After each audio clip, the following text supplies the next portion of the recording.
Muy buenos días y bienvenidos sean todos y todas a este su programa Signos Vitales, tu podcast de salud. Así que bienvenidos sean todos a los que nos acompañan por primera vez.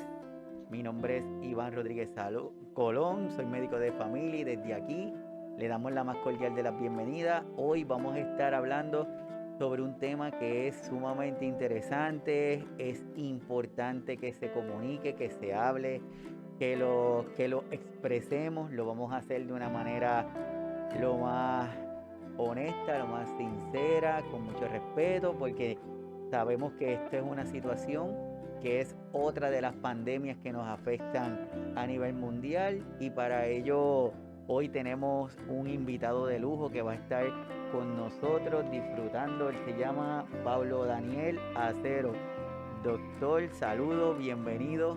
Hola Iván, un cordial saludo desde aquí, desde Bogotá, Colombia. Muchas gracias a ti por la invitación, por este espacio tan valioso para hablar en efecto de un tema que nunca pierde vigencia y un tema del cual necesitamos hablar cada vez más para salir de ese tabú que es la muerte por suicidio y pues siempre centrados en la prevención desde la esperanza. Muchas gracias. No, gracias a ti por estar con nosotros. El doctor Paulo Daniel Acero Rodríguez es psicólogo de la Universidad Nacional de Colombia, especialista en resolución de conflictos de la Universidad Javeriana. Tiene un máster en integración de personas con discapacidad de la Universidad de Salamanca, formado en trauma y resiliencia Hebrew University of Jerusalem. Es tanatólogo certificado de ISTEPA Puerto Rico, director ejecutivo de Tribunales Colpic, conferencista internacional, autor y coautor de más de 11 libros sobre duelo, resiliencia y el estrés traumático, miembro de American Academy of Experts in Traumatic Stress, miembro de Red Mundial de Suicidología y presidente del Colegio de Psicólogos de Colombia. Así que estamos aquí de lujo por tenerlo, doctor. Me gustaría conocer la situación de la pandemia, este resurgimiento de estos nuevos casos, esta variante Delta, entre otras, que son de preocupación. ¿Cómo lo ves? ¿Cómo tú ves la gente, cómo está manejando esta nueva variante?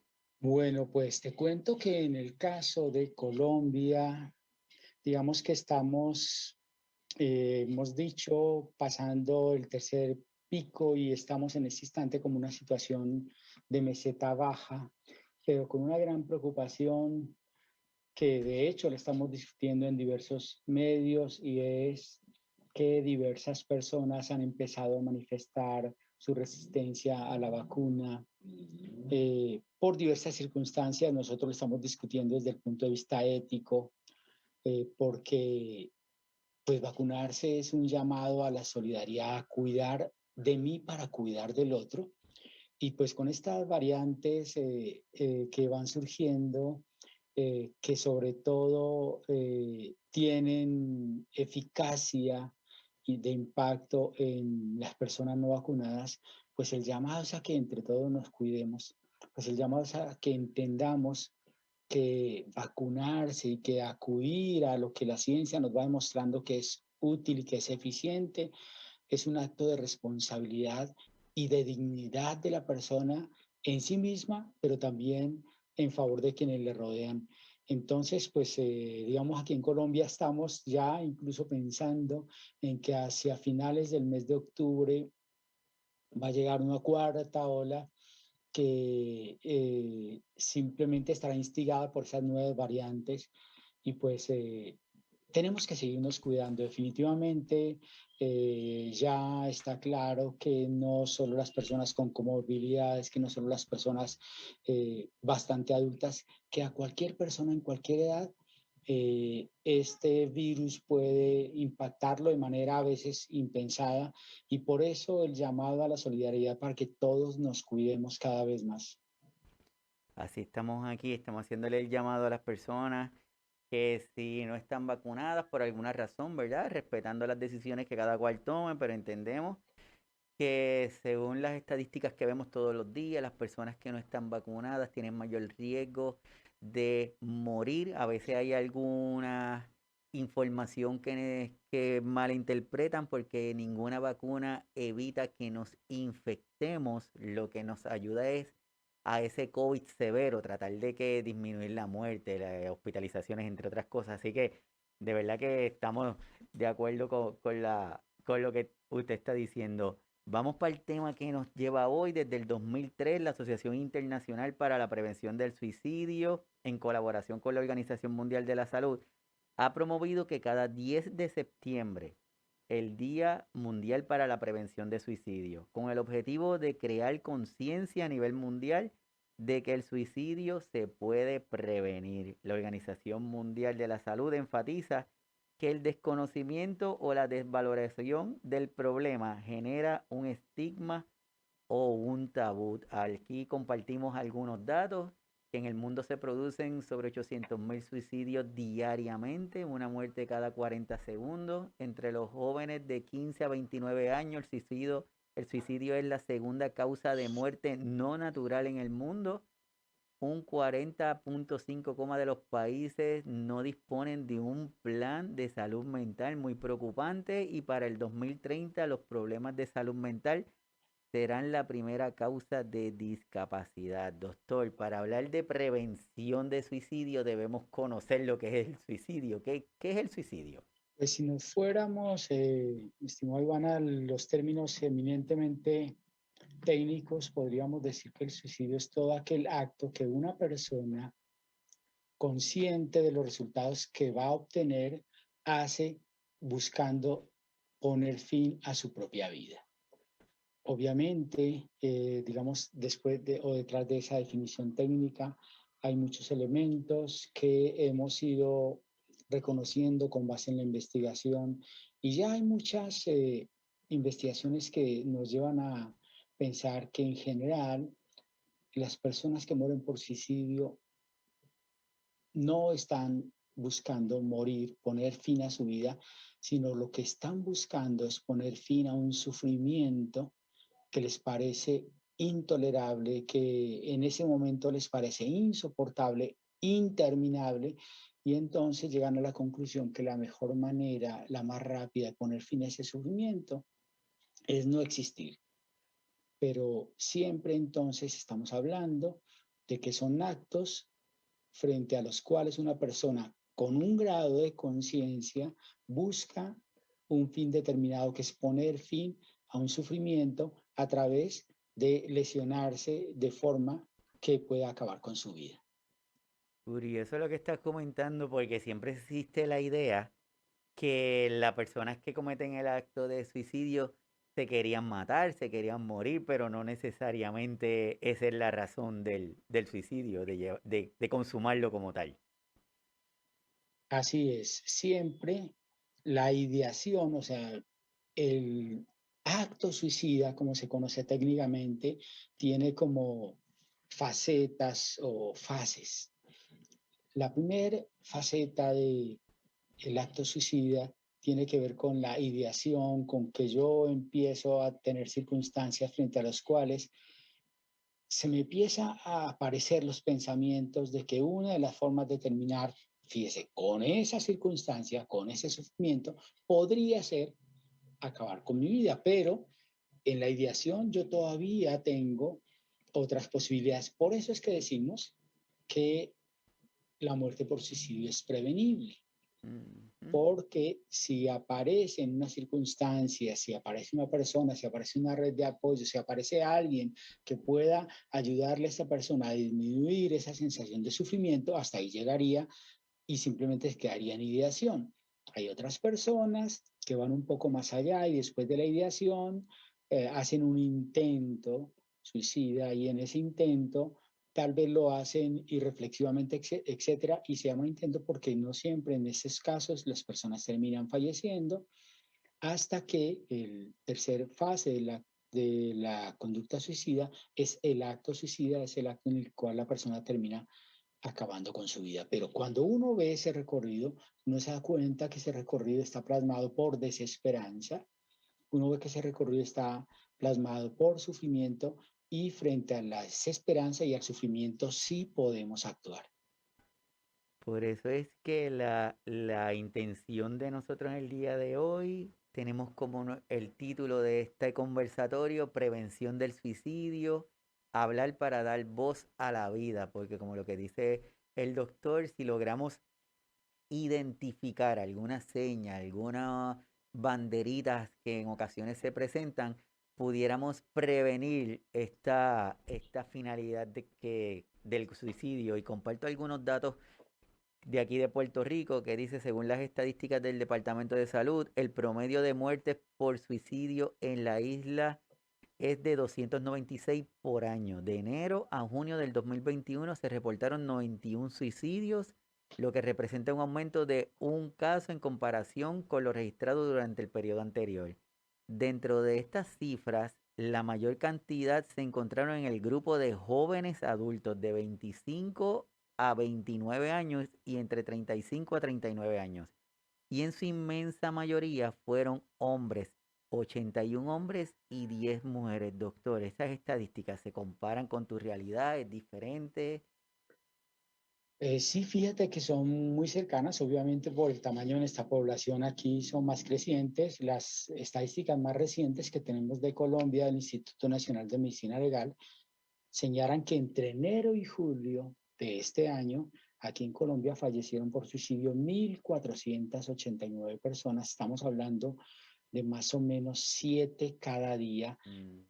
Y una tragedia que compartimos, pero no solo Puerto Rico y Colombia, sino en general el mundo, es que cada vez más el rango de muerte por suicidio se encuentra en personas jóvenes entre los 14 y 29 años. Y pues tenemos que prestarle atención a eso. Pero aquí en Colombia, y una cosa que estamos llamando la atención es que durante los 3 últimos años, dentro de esas estadísticas han habido niños muy pequeños. En este año, dentro de esas 1.489 personas que habían fallecido por suicidio hasta julio, hay 7 menores de 11 años. De modo que eso debe, insisto, dolernos en el corazón a todos, pero también encender las alarmas y decir, todos los sistemas de salud, sistema educativo y los sistemas familiares, debemos revisar qué es lo que no estamos haciendo bien, porque nos parece aterrador que un niño menor de 11 años ya esté pensando o esté pasando circunstancias en las que pueda pensar que la única salida es no vivir. Es algo aterrador, sí, y algo que queremos ir transitando en la conversación de hoy es ver esta perspectiva de suicidio desde los niños, desde los adultos jóvenes, desde nuestros adultos mayores, de nuestros viejos, de nuestras viejas y también de nuestros cuidadores y nuestras cuidadoras, porque quiero compartir también esta definición de la Organización Mundial de la Salud que señala que las experiencias relacionadas con conflictos, desastres, violencia, abusos, pérdidas y sensación de aislamiento están estrechamente ligadas a conductas suicidas. Las tasas de suicidio también son elevadas en aquellos grupos vulnerables objetos de discriminación, por ejemplo, los refugiados, inmigrantes, las comunidades indígenas, las personas lesbianas, homosexuales, bisexuales, transexuales, intersexuales y los reclusos. Con diferencia, el principal factor de riesgo de suicidio es un intento previo de suicidio. Y si tomamos eso, doctor, si estamos todo el tiempo en una continua crisis, las pandemias, aquí en Puerto Rico los terremotos, tenemos el coronavirus, de momento tenemos huracanes, más la realidad esta del coronavirus que ha creado que estos espacios de nuestras casas en donde estamos compartiendo con más personas, hemos perdido hasta libertades, ha hecho que el aumento de tensión sea un poquito más grande, pues entonces le ponemos como que más ingredientes para que esta situación del suicidio esté más vigente, más presente. Sí, claro. Pudiéramos decir que con tantas cosas que se nos han ido juntando a la pandemia del coronavirus, se le ha ido juntando una pandemia de salud mental. Y pues yo siempre digo, ¿cómo no reconocer a la muerte por suicidio como una pandemia cuando, como tú mostrabas ahorita, que 800.000 personas Ujú. mueran por suicidio al año y que una cada 40 segundos, claro que es una pandemia. Una pandemia a la que todos debemos prestarle atención y entonces, como tú dices, el nivel de pobreza, las dificultades de ingreso, las dificultades de empleo, la falta de acceso a nuestros sistemas de salud, eh, personal de apoyo insuficiente o mal pago en muchas ocasiones. Todas estas cosas han generado, como decimos, un caldo perfecto de cultivo para que la muerte por suicidio pueda incrementarse, pero insisto, el mensaje claro que debe quedar es que la muerte por suicidio es prevenible y que frente a esas circunstancias todos podemos hacer algo en mayor o menor grado para que eso no ocurra o no siga ocurriendo en esa magnitud. ¿Cuáles son las señales que nosotros deberíamos estar pendientes para poder identificarlo? Sí, mire, Iván, diversos estudios en el mundo han identificado los principales factores de riesgo a los que deberíamos prestarle atención, que nos podrían llevar a pensar que una persona puede estar eh, pensando en quitarse la vida.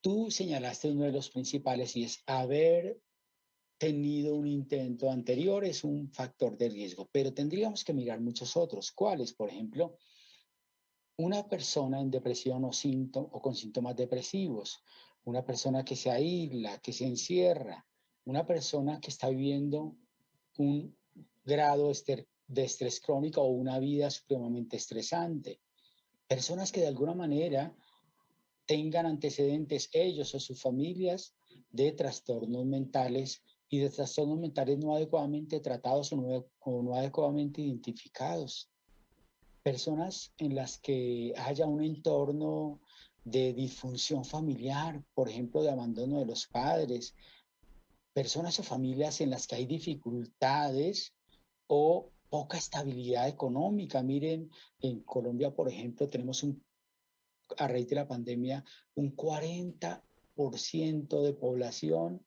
eh, bajo un nivel de pobreza, personas que vivan solas, que tengan consumos problemáticos de alcohol o sustancias psicoactivas, personas que tengan una muy baja, perdón, calidad de vida y personas que hayan tenido cualquier tipo de pérdidas. Todas esas personas están en un nivel de riesgo, pero atendiendo al título que le pusimos a nuestro programa, uno de los elementos claves son las personas que se hacen fuertes, que no hablan, que sienten, viven muchas cosas, pero que no tienen con quién compartirlas.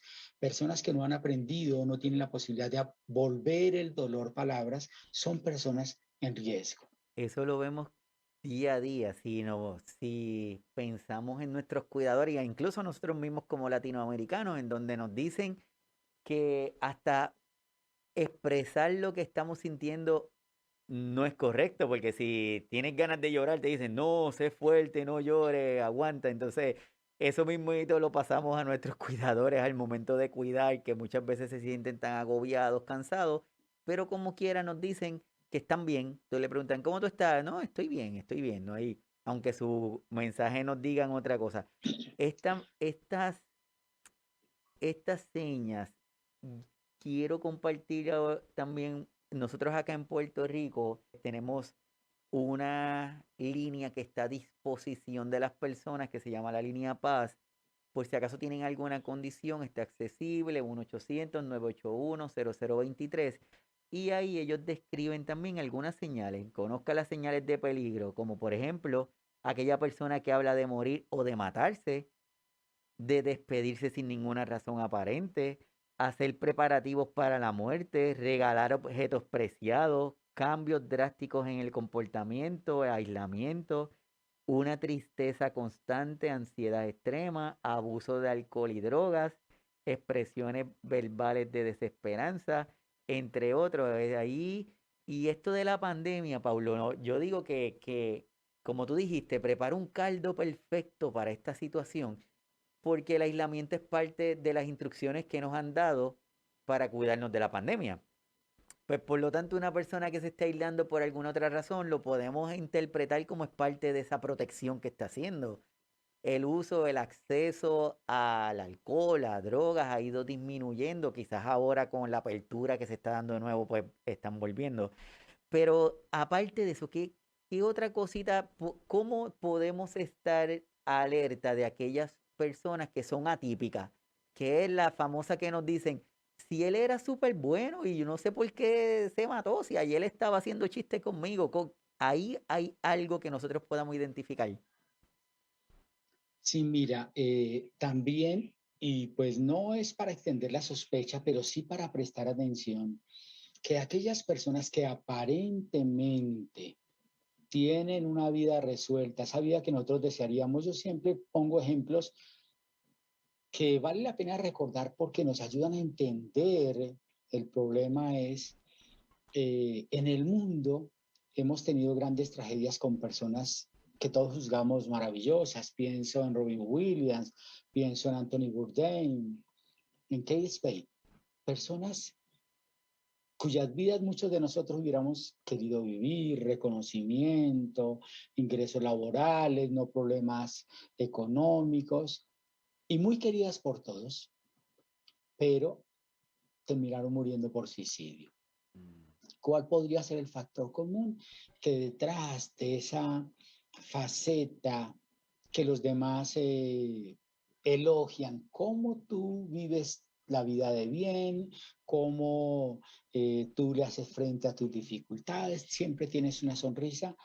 Aquí en Colombia decimos, tenemos un dicho de que la procesión va por dentro. Y entonces, por eso, una de las cosas que tenemos que hacer es, en muchas ocasiones, atrevernos a tener eso que llamamos conversaciones difíciles y preguntarle, no como una eh, situación social, ¿cómo estás? Hay un video, de hecho, que ahora circula justamente por estos días en prevención y es el de un joven que siempre que lo saludaban los demás, le preguntaban, ¿cómo estás? Y él, yo estoy bien, yo estoy bien, yo estoy bien, hasta que por fin alguno de sus amigos va a su cuarto y le dices, pero es que tal cosa dice que no está bien, no, yo estoy bien, déjame solo, no, pero es que tal otra cosa, yo que te conozco, me dice que no estás tan bien, no, déjame que yo estoy bien, hasta que finalmente el amigo le dice, no, no estás bien, no estás bien, y él reconoce que en efecto no está bien. Entonces, voy a usar de nuevo las estadísticas que tú nos compartiste. Mira que tú nos compartiste que en el caso de Puerto Rico, por cada mujer que muere por suicidio, hay 8 hombres que mueren por suicidio. En el caso de Colombia estamos en un 4-1 por cada mujer que pierde la vida por suicidio con 4 hombres. ¿Por qué en la mayoría de casos en el mundo son más los hombres? Y una de las razones es que los hombres mueren más por suicidio porque son los que menos hablan, Mm. porque se guardan las cosas, porque culturalmente se han obligado a ser fuertes en favor de otros, porque son los que dicen, yo no puedo desmoronarme. Y entonces por eso insistimos, ayudar a que las personas y hablar acerca de la muerte por suicidio y preguntar incluso directamente, ¿será que tú estás pensando en morir? ¿Será que tú estás considerando que te sientes como carga para tu familia? Hablarlo directamente y ayudar a que las personas lo pongan en palabras es una de las mejores formas de prevenir. Perfecto. Y volvemos a los tiempos de pandemia, que eh, nuestros niños, nuestras niñas que están en los cuartos, que entendemos que los papás, a veces por esta nueva realidad de esta pandemia, los tiempos de conversación han ido cambiando también y el niño está en el cuarto, está haciendo la tarea y asumen que él lo que está haciendo es la tarea, pero no se han dado un tiempito de evaluar si verdaderamente están haciendo la tarea. El internet es maravilloso, pero también hay personas que lo utilizan para otros fines y se ha dado la situación de que hasta en algunos juegos de video han estado poniendo mensajes ahí subliminales y ha causado ciertos problemas. Así que yo creo que es lo que tú dices, es importante que nosotros estemos alertas y que no estemos asumiendo, que estemos pendientes para poder ayudar. Aquí le comparto otra información en donde nos dicen por qué los adultos mayores dan señas. Por lo que dicen, se sienten sin esperanza, se sienten una carga para otro, explícitamente expresa que quiere morirse o matarse, que no tiene razones para seguir viviendo, se sienten atrapados. Y Paulo, cuando nosotros tenemos un adulto mayor diciendo esas cosas, pues nuestra primera reacción es como que lo cancelamos, le decimos, no, muchacho, no diga eso, pero no le preguntamos o no lo invitamos a que nos comparta por qué lo está diciendo. Exacto. Mira entonces, Iván, que una de las cosas muy importantes que tenemos que hacer no solo con los adultos, sino con todas las personas es validar las emociones. Y eso implica que nosotros hagamos, sobre todo aquí en este lado del mundo, en el lado occidente, tenemos muchas dificultades en lo que yo llamo educación emocional. Somos como analfabetas emocionales. Nos cuesta hablar de las emociones. Nos parece que si hablamos de las emociones es reflejar fragilidad. Y no es así. Entonces, uno de los ejercicios que tenemos que aprender a hacer es validar las emociones. Y validar las emociones implica que si alguien nos comparte que está triste, que está desesperanzado, que no ve salida, nosotros debemos cuidarnos, insisto, de no acudir rápidamente a esas frases de cajón. Pero si eres joven, si todavía tienes toda una vida por delante, si la vida es bella, y siempre es una forma, esa frase de cajón, de cortar la conversación. No de ampliarla, no de profundizarla, sino de cortarla, porque esa conversación me pone a mí incómodo. Y entonces la forma de ellos salvar esa incomodidad es acudir a esas frases de cajón. Entonces tenemos que ir haciendo ese aprendizaje, esa educación emocional, para que si alguien me dice, estoy triste, yo enseguida no me sienta obligado a quitarle la tristeza, sino que a donde le pregunta, cuéntame, ¿qué es lo que está ocurriendo? ¿Por qué te sientes triste? Y cuéntame si en algo yo puedo serte útil, de qué manera podría yo acompañarte o ayudarte para solucionar eso que te pone triste, no para solucionar la tristeza, sino para solucionar aquello que te pone triste. Y ya que estás por esa línea, pues entonces yo creo que sería chévere hablar de los mitos y las realidades del suicidio, porque como estos temas son temas que de tabú, que todavía no permite hablar, y es como cuando estamos en la casa con nuestros pacientes en el hogar, que tenemos un paciente que está en proceso activo de muerte, pues regularmente no nos permiten hablar de la muerte porque es como si lo estuviéramos llamando. Entonces son temas que no se permiten, pues a veces tenemos la impresión de que aquí es igual, que si le preguntamos a la persona por el suicidio es como si le estuviéramos invitando a suicidarse. Así que, Paulo, ¿qué tenemos en ese mundo de los mitos y las realidades?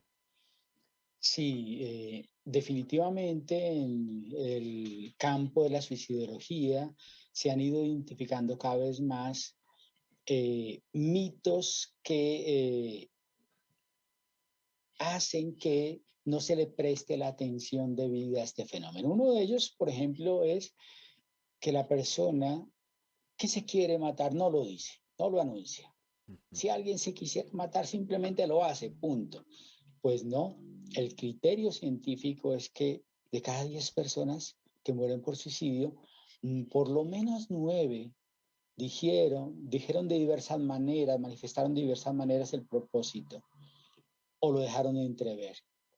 Entonces, si una persona dice que está viviendo una circunstancia en la que ha pensado que la muerte es la mejor opción, preguntémosle de nuevo. Insistamos en acompañarle, en buscar apoyos, porque si algo te desborda, lo que necesitamos es que tú no te sientas sola, ven y buscamos apoyos. Entonces, ese mito de que la persona que lo dice no lo hace, no es tan así. Si alguna persona se atreve a decirlo, fíjense que eso es como una paradoja. Aquí en mi país, pero pienso que no solo en mi país, sino en Latinoamérica, decimos, es que solo quiere llamar la atención. Y pues saben que en efecto la persona quiere llamar la atención, quiere que alguien le atienda adecuadamente porque está en una circunstancia que le está desbordando, en la cual necesita apoyo. Y su forma de gritarlo es de esa manera, aunque no nos parezca a nosotros la Y adecuada. aquí comparto con las personas que están conectadas algunos de estos mitos que está presentando la Organización Panamericana de la Salud. Por ejemplo, el que dice el doctor Paulo, el primero, el mito, la mayoría de los suicidios suceden repentinamente sin advertencia previa. Y la verdad, dice, la mayoría de los suicidios han ido precedidos de signos de advertencia verbal o conductual. Desde luego, algunos suicidios se cometen sin advertencia previa, pero es importante conocer los signos de advertencia y tenerlos presentes. El otro dice, como mito, solo las personas con trastornos mentales son suicidas. ¿Qué tenemos ahí, doctor? Pues no, la evidencia nos dice que las personas que padecen o que han sido diagnosticadas con un trastorno mental no necesariamente llegan al suicidio. No es necesario que haya una depresión para que alguien llegue a la muerte por suicidio. Obviamente que la enfermedad mental es un factor de riesgo, pero ahora que hablamos de factores, una persona que muere por suicidio no muere, no se suicida solo por un factor, sino por una confluencia de factores. Luego no basta con que una persona haya tenido un trastorno o un diagnóstico de trastorno mental para que eso le lleve a morir por suicidio, sino que a ese trastorno se le van juntando otras cosas, lo decíamos ahorita, la dificultad en acceso a los sistemas de salud, no encontrar profesionales idóneos, no encontrar personas que les validen adecuadamente. Y, y todas esas cosas que se van juntando son las que pueden llevar a que una persona haga un intento o un acto suicida. Compartimos otro de los mitos que ya el doctor lo había dicho. Quienes hablan de suicidio no tienen la intención de cometerlo. Dice, quienes hablan de suicidio pueden estar pidiendo ayuda o apoyo. Un número significativo de personas que contemplan el suicidio presentan ansiedad, depresión y pueden considerar que carecen de otra opción. Por eso es importante preguntarle, no bloquearlos. Sí, hay otros elementos, por ejemplo, que obviamente son mitos, que es como que la muerte por suicidio se hereda Mm, y no, está claro que no.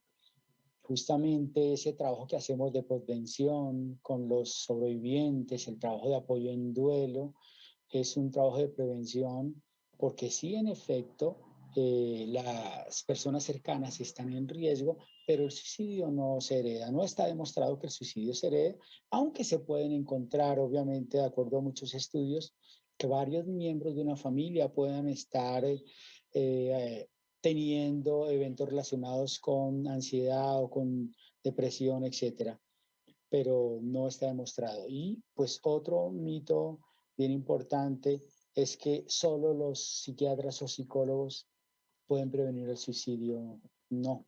La Organización Mundial de la Salud ha tomado como un lema muy importante es que la prevención de la muerte por suicidio es un asunto de todos, en el que todos podemos incidir positivamente. Claro, es cierto que los psiquiatras y los psicólogos han tomado una preparación especial para ser más idóneos en la detección del riesgo, pero no son los únicos que pueden prevenirlo. Cualquier persona puede auxiliar a una persona en situación de riesgo, puede ser un valioso colaborador en la prevención, escuchando cuidadosamente, estando ahí. Si no sabe qué decir, tal vez no dice nada, pero está ahí. A veces uno tiene que recordar a la gente que usualmente es muy difícil que alguien se suicide en compañía. Entonces, si estás con alguien que está sufriendo, estás previniendo el suicidio y algo muy importante también reconocer que la muerte por suicidio implica un momento en el cual la persona tiene una baja de conciencia y puede hacerlo. Y si en ese momento hay alguien que le esté acompañando, esa baja se puede cambiar, esa circunstancia se puede modificar de modo que la persona termina no haciendo. Muchas veces lo que necesitan las personas es que sepan que tú estás presente, que estás ahí para escucharlo. Y como en algunos sitios de Estados Unidos estaba viendo que en aquellos lugares que regularmente son sitios típicos donde la gente se suicida, están tomando algunas medidas. ¿Tú habías escuchado eso? Sí, por supuesto, se han instalado, por ejemplo, cabinas telefónicas, eh, se han colocado los números de atención a los cuales la persona puede acudir y de hecho también incluso se han apostado una serie de voluntarios en algunos lugares, en esos sitios que se vuelven hitos de muerte por suicidio, se han apostado algunos voluntarios simplemente para manifestarle a la persona que no están solos y eso ha evidenciado un decremento en las muertes por suicidio, de modo que sí funciona. Sí, demuestra que verdaderamente lo que es importante es que estemos presentes. Ahí estamos, para todos los que se conectaron, estamos hablando sobre prevención de suicidio, hablar para dar voz a la vida con el doctor Paulo Daniel Acero. En esta conversación hemos estado identificando lo que es el suicidio, algunas señas que nosotros debemos estar pendientes, algunas recomendaciones. Hemos tratado de discutir algunos mitos, porque son muchos los que hay, pero algunos de ellos los más frecuentes los hemos tratado de discutir. Y ahora, suicidio y el SARS-CoV-2. Esta pandemia ha causado el trastocarnos toda nuestra vida. Y esta área del suicidio ha sido una de ellas. ¿Cómo este COVID-19, hablando de la enfermedad, ha afectado estas cifras de suicidio? Pues lo ha afectado, Iván, de diversas maneras y lo decíamos, un primer impacto que ha tenido el COVID-19 es que mm, la mayoría de nuestros gobiernos tomaron medidas extremas y una de esas medidas extremas fue acudir al aislamiento. Y el aislamiento ha producido un incremento en circunstancias de ansiedad y depresión que son también factores de riesgo para la muerte por suicidio. Pero otro elemento que ocurre en la mayoría de nuestros países es que al dársele prelación a la atención para COVID-19, se suspendieron los servicios para otras personas que tenían otro tipo de enfermedades que se estaban atendiendo. Entonces se suspendieron, por ejemplo, tratamientos de cuidados paliativos, tratamientos de cáncer. Se suspendió, por supuesto, el tratamiento en salud mental. Esa postergación, esa no atención adecuada, debida, oportuna en esos servicios de salud para estas personas que estaban recibiendo un tratamiento que les era necesario, también obviamente produjo una sobrecarga en la salud mental, de modo que eso está ahora evidenciándose en el incremento de muertes por suicidio. Doctor, este tema es bien amplio, es bien grande, es bien gigante, se ramifica y cuando hablamos de uno de sus aspectos podemos Se van magnificarlo. abriendo muchos otros, Pero qué pero hay bueno. unos que no podemos dejar de tocar y uno de ellos es ponerle el foco a las cosas que podemos hacer para prevenir todos. Entonces, como el suicidio o la muerte por suicidio es un asunto de todos, ¿qué podríamos hacer para trabajar la prevención? Hay diversas cosas. En primer lugar, tenemos que educarnos en estrategias de afrontamiento y no de evasión respecto de la pérdida, el dolor y el sufrimiento. Yo lo comparto a través de un principio vital en el que señalamos que la muerte, el dolor y el sufrimiento son parte de la vida y no tenemos que emprender una lucha para no sentirlos, sino lo que tenemos que aprender es a desarrollar estrategias de afrontamiento para cuando nos lleguen esas circunstancias de sufrimiento, dolor o muerte. Entonces tenemos que educar a nuestros niños perdón, a nuestros adolescentes en la pérdida.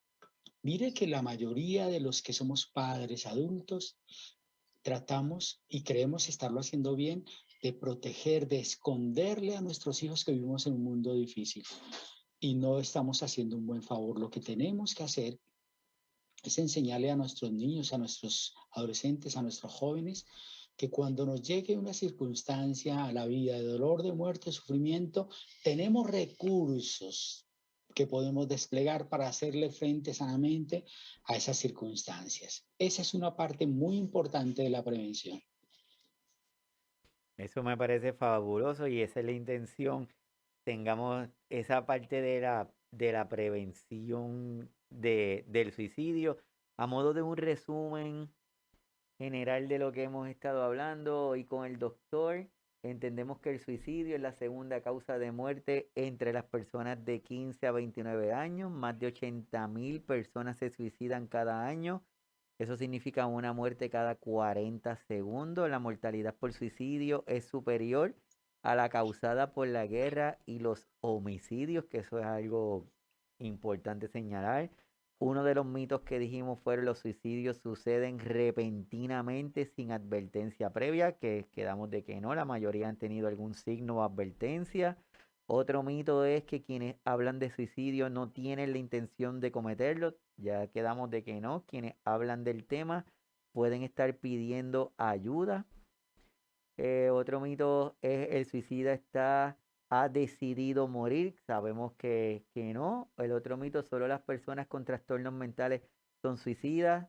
No todas las personas que se quitan la vida tienen un trastorno mental.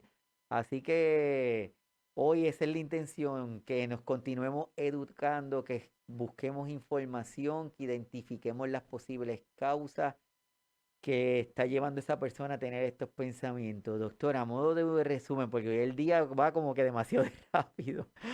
A modo de resumen, ¿qué le podemos decir a todas las personas que están conectados con nosotros en el chat, a los que nos están viendo y a los que van a ver el programa después en las diferentes plataformas? Siempre el mensaje clave es que cuando hablamos de muerte por suicidio estamos hablando de una muerte que es prevenible y una prevención en la que todos podemos participar. Podemos prevenirlo educando, como decíamos ahorita, en fomentar estrategias de afrontamiento para el dolor, para el sufrimiento y la pérdida. Podemos prevenirlo erradicando ese estigma de salud mental. Debemos normalizar que ir al psicólogo o al psiquiatra debe ser tan normal como cuando vamos al médico, al nutricionista, al odontólogo. Tenemos que erradicar esas barreras de acceso a los servicios de salud, sobre todo a los de salud mental. Tenemos que ayudar, por ejemplo, un elemento clave es restringir el acceso a medios letales. Eso también ha ocurrido en diversos países, en lo cual cuando se colocan barreras de restricción a esos lugares en que típicamente la gente va a hacer intentos, también previene. Podemos, ojo a esto que voy a plantear, que es reducir la cultura que se ha convertido en una trampa de la felicidad. Tenemos, lamentablemente, en nuestra vida contemporánea que la felicidad se ha convertido en un eslogan de estas políticas neoliberales que asocian la felicidad con el consumo. Mm. Y no es así. La felicidad va más allá del tener, está en el ser. Y entonces tenemos que eh, atacar esas trampas de la felicidad. Serán más felices en cuanto más tengas. Mire que ya en el año pasado, Iván, yo tuve la oportunidad de hacer un curso con la Universidad de Yale que se llama La ciencia del bienestar.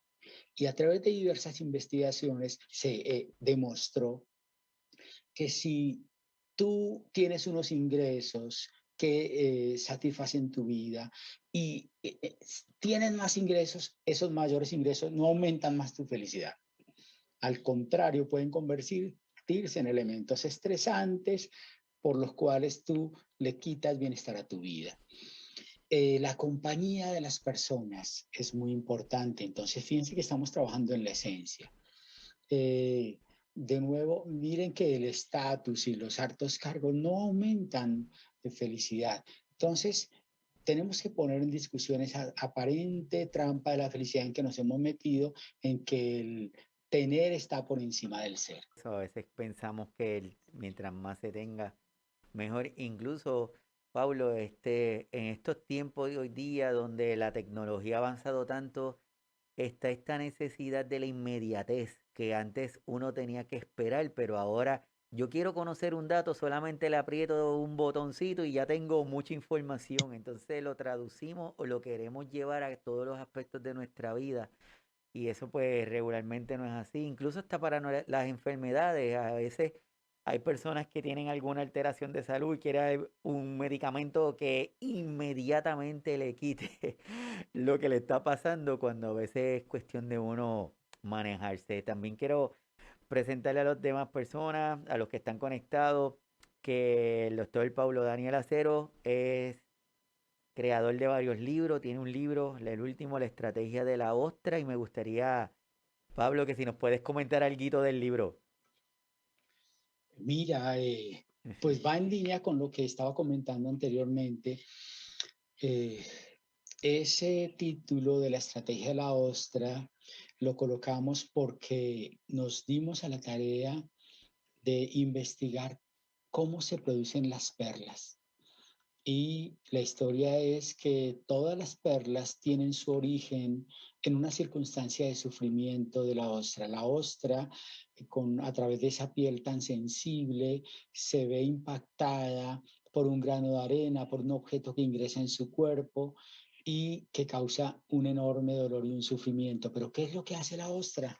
Con mucha paciencia, con mucha tranquilidad, en un proceso que se ha documentado durante entre 6 meses y 4 años, va recubriendo ese objeto con una sustancia que es parecida al nácar, y una capa y otra capa y otra capa, y cada una de esas capas son las que al final representan esa perla que demuestra que el dolor puede transformarse en algo maravilloso.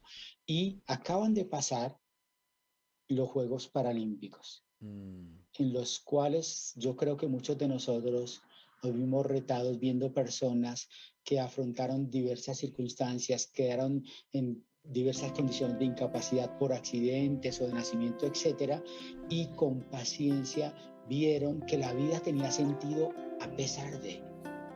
Nosotros tenemos ese reto, y mira esos ejemplos de vida a los cuales podemos acudir para señalar que siempre, como decía Víctor Frankl, la vida tiene un sentido que nosotros construimos. Así es, así es. Así que mi gente, agradecido por que están conectados. Les comparto de nuevo el número de teléfono de la línea Paz aquí en Puerto Rico, 1-800-981-0023. Pueden tener aplicaciones, está en el internet. Es cuestión de que si vemos una persona que tiene algunos signos o síntomas que nos estaba compartiendo el doctor Paulo, sabemos que tenemos alternativas. Si usted no se está sintiendo bien, sabe que no está solo, que tenemos alternativas. Espero que haber logrado el cometido el día de hoy, que todos sepan que necesitamos hablar, necesitamos conversar, darle visibilidad a este tema. El tema del suicidio es algo que es prevenible en la medida en que nosotros lo identifiquemos y lo hablemos. Que Paulo, agradecido, espero tenerte acá con nosotros en una próxima ocasión. Siempre, siempre un gusto. Miren que la pandemia nos ha traído algo bueno, y es poder sentirnos un poco más cercanos a pesar de la distancia. Lo decía el gran García Márquez, que en Iberoamérica crecimos presos del amor mediado a través de lo físico, pero hemos aprendido con la pandemia, y ojalá así lo hagamos, que podemos conectarnos así estemos a kilómetros de distancia. Un abrazo, y pues siempre ahí en la disposición. No, muchísimas gracias, muchísimas gracias. Así que a todos los que nos acompañan, pendientes, el sábado que viene tenemos otro programa sumamente especial. Este próximo 21 de septiembre es el Día Mundial del Alzheimer. Por lo tanto, el sábado 18 tenemos un episodio especial en donde estaremos conversando sobre la condición del Alzheimer. Vamos a tratar de darle otro giro, pero así que estén pendientes para esa actividad. Desde aquí, desde Puerto Rico, agradecido con todos los hermanos de Colombia, de Bogotá, de México, de Centroamérica que se conectan con nosotros, de Puerto Rico, Estados Unidos, España, todos los que se conectan buscando la ayuda. Espero que nuestras cuidadoras, esta información les sea de utilidad también, que todos se cuiden y el próximo sábado nos vemos aquí. Así que hasta el sábado, se cuidan mucho. Hasta luego, un abrazo. Bye, se cuidan.